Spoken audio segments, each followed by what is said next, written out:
Hello everyone and welcome back to Chess with MNM, and also welcome back to Chessable Masters online tournament on chess24.com. Today I brought to you the third game of the round 2 of the semi-finals between Ding Liren and Magnus Carlsen. Now before I start this video, as we know, Magnus Carlsen won the first round of the semi-finals against Ding Liren, and now we are in the round 2. Now the first game, Carlsen won the first game of the round 2, okay, but it was so long and so boring game, so I will not share it on the channel. And the second game ended by draw. So now we are in the third game. So let's see what happened in this exciting game. Ding Liren by the white pieces and Carlsen with the black pieces. Ding Liren opening this game by c4, the English opening. e5 played by Carlsen. g3 now, and now d5 hitting the center immediately. C capture on d5 played, queen capture on d5, attacking the rook on the h1 square. So knight to f3, covering the diagonal. Knight to c6, and now knight to c3, developing the knight with an attack on the queen. Queen back to d8 played by Carlsen, and here bishop to g2, developing the bishop, also preparing to castle. Knight to f6, developing the knight.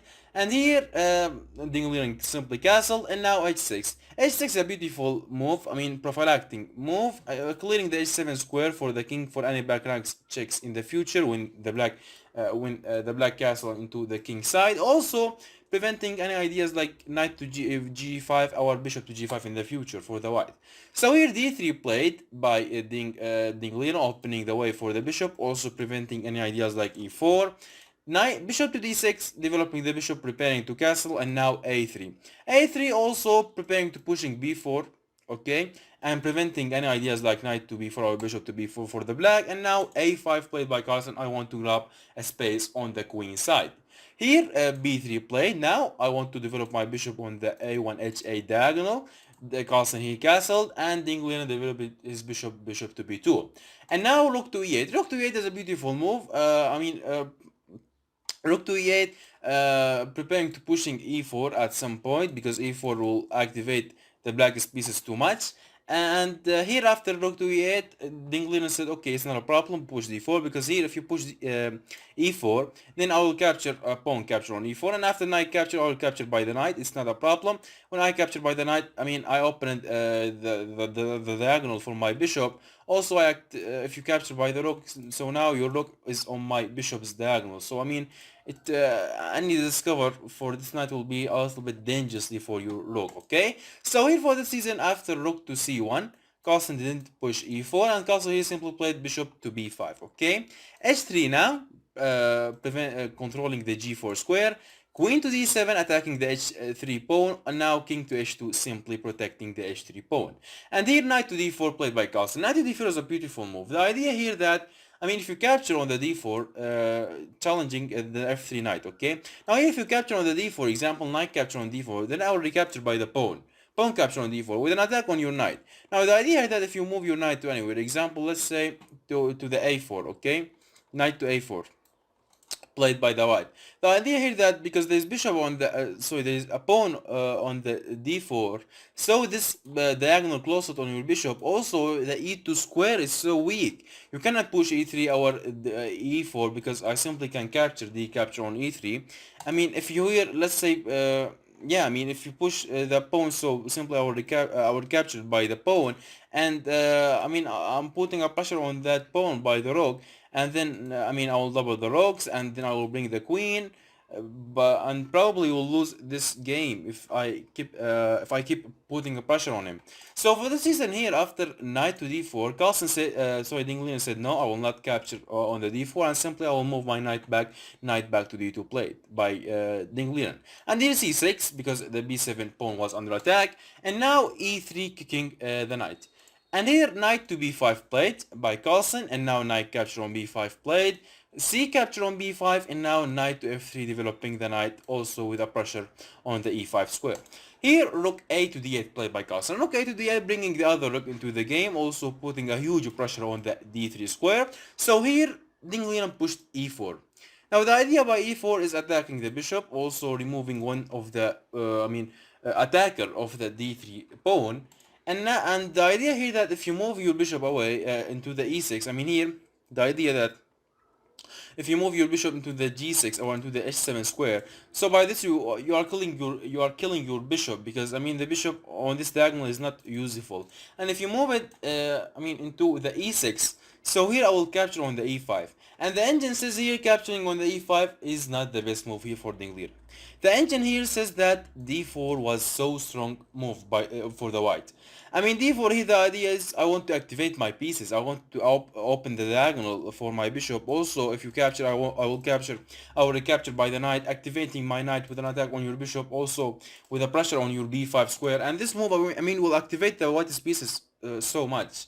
But and here the idea, if you capture on the e4, then simply I have the capture on e5, and there is no problem. I mean the engineer says that the position is equal, but instead d4, Ding Liren here played bishop capture on e5, and as we said, this wasn't the best move for this position, because here Carlsen played bishop capture on e5, and after knight capture on e5, Carlsen here simply played queen to d3, d6, attacking the knight, also attacking the pawn on the a3 square. How will prevent both of these threats?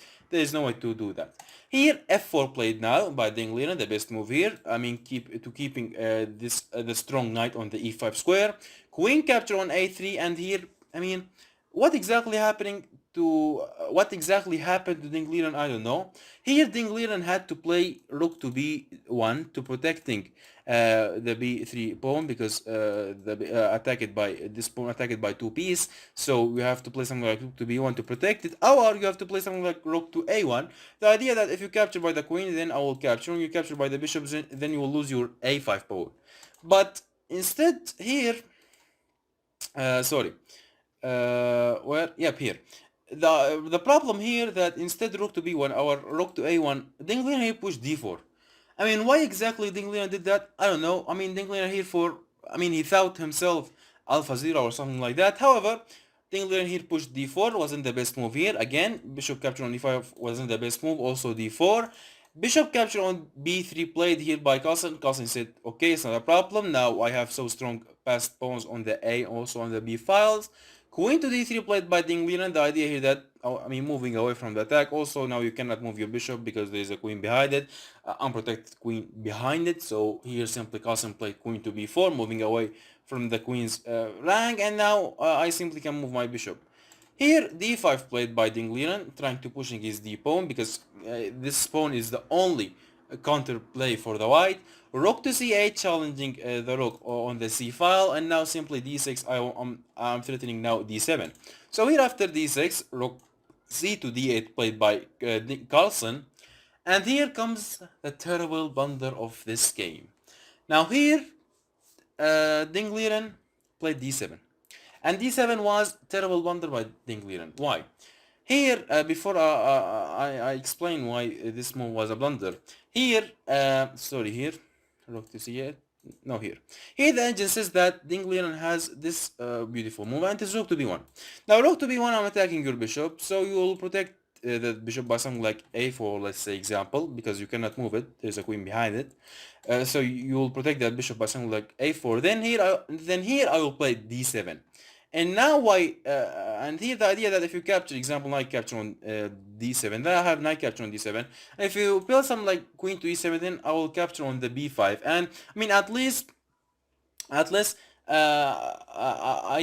win a pawn instead my d7 pawn, and by this now you have two connected passed pawns, not three connected passed pawns. And I mean, but here the black still has a huge advantage. But this is the best time for the white.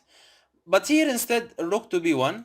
Here at this position instead rook to b1, Ding Liren pushed d7, and as you said, this was a blunder. Why? Because here Carlsen simply played knight capture on d7, knight capture on d7 played, and now simply bishop to c4. Bishop to c4, attacking your queen. There is a rook behind it. When you move your queen, now the idea here that if you move your queen to anywhere, let's say here if you play something like queen to d1, then simply I will play queen to e7, and this is actually what happened in the game. I'm attacking your rook, your knight, so you cannot move it because there is a queen behind it. So you will lose this knight in the next move, and I have so strong three connected passed pawns on the queen side. How will stop that? These pawns, you cannot do that. So for the season here, after queen to e7, it was at this position that Ding Liren simply resigned the game. And by this now, Magnus Carlsen is in the finals. I mean, yep, Ding Liren here blundered. I mean, Ding Liren here plays so bad. Bishop capture on e5 wasn't the best move. Ding Liren had to push d4, and here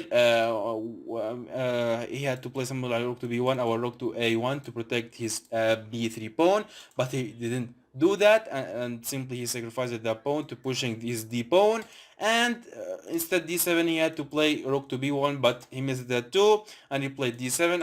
I mean Ding Liren played too bad at this game, and he deserved the losing. And by this now Carlsen is in the finals, and Ding Liren is out of the tournament. So yeah, this was the video. Hope you enjoyed it. If you enjoyed this video, please don't forget to like and subscribe. Also, you can check out my previous videos, and see you in the next videos.